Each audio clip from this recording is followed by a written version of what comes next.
moved here in '94.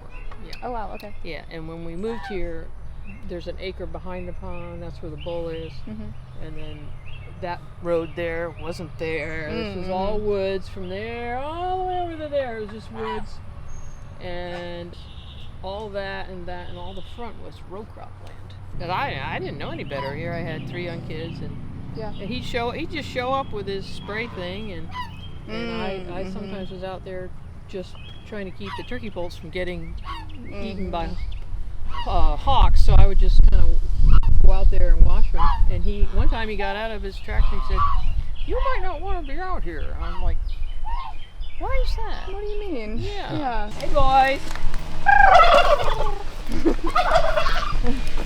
I mean, I've always gardened, always helped my mom, always had a garden here down the hill towards the pond, and then it kind of was one of those things. I guess I had this tunnel, I had the small tunnel in 2012, and I had the cows and was homeschooling, and then it was sort of like, let's see, should I put the kids in school and go get a job at Walmart? What do I do here? And then right then my mom's like, "Oh, did you see the article in the paper about the local food specialist they just hired in Union County?" So that, to me, that was like, okay, that's it. I'm gonna do this. Yeah. For better, or for worse, for foolish or for wisdom, I don't know. Yeah. But I just started with this little area here, and if I ever get all 60 beds working at the same time, that's my goal. I've gone back to stewardship because I think that more describes what we're trying to take the approach of, this is what we're given and we want to have it functioning together the way it should.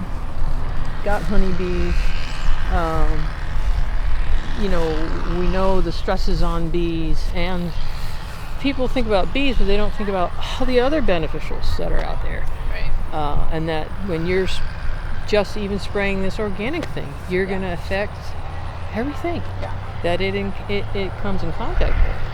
So I don't know if I'm imagining this, but every year I see less pest problems here because we don't use almost nothing.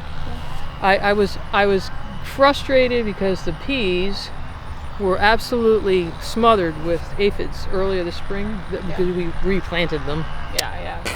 After they got froze, and we had the celery next to it. And I went in to pick strawberries one day, and I hate to admit it, but I just hadn't gotten around to getting some BT. I'm just reluctant, and I put it off. So I went in to pick the strawberries, and I turned around, and the celery was absolutely covered with ladybug larvae.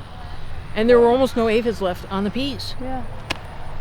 So it took care of it itself. I just had to be patient, or forgetful, or procrastinate. That's really what happened. But we'll just say I was patient. I say I let it be messy. I let the parsley go to seed. Yeah, just letting things be as much as I can. Yeah.